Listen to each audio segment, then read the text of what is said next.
Баршаңызға сәлем достар, менің каналыма қош келдіңіздер. Бүгін түрік халқының тоқаштарының бірі айчүректі дайындаймыз. Өте жұмсақ және дәмді шығады. Бұл тоқаштың ерекшелігі ортасындағы салмасы болып табылады. Видеоның соңына дейін көріп, міндетті түрде жасап көріңіздер. Ең алдымен қамырын жасаймыз. Қамырына бізге ұн, жұмыртқа, сары май, дрожж, қант ұнтағы, су және де тұз керек.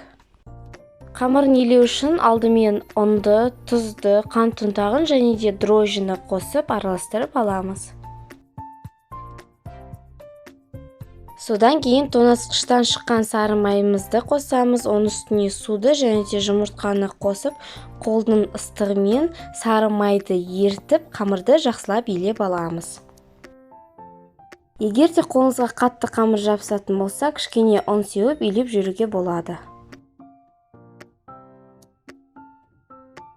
Қамырымызды жақсылап 10-15 минутта илеп иін қандырып, содан кейін ыдысымызға салып, бетін пищевая пленкамен жауып, 25 минутқа демалдырып қоямыз.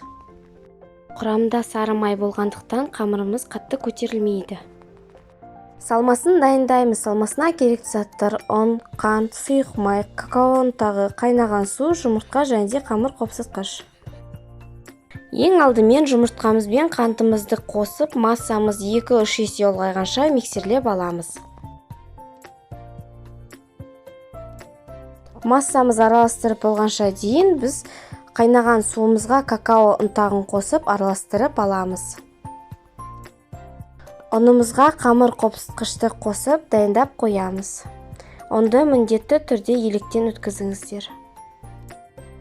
Массамыз 2 есеге ұлғайды, содан кейін сұйық майды және де какао ұнтағын қосып жақсылап араластырып аламыз. Содан кейін ұнымызды қосып араластырып аламыз.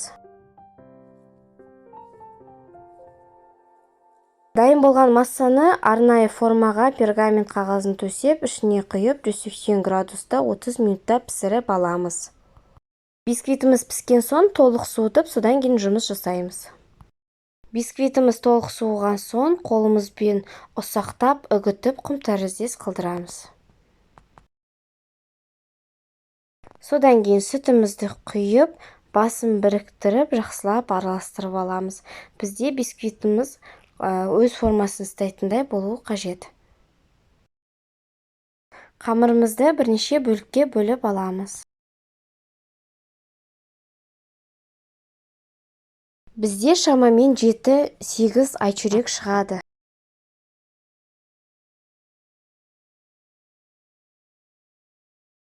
Қамырымызды жұқа етіп жайып, ортасына салмасын саламыз.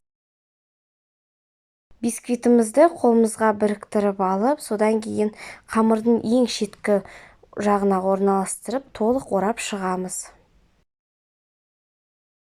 Содан кейін екі басын біріктіріп, бетіне жұмыртқаның сарысын жағып шығамыз.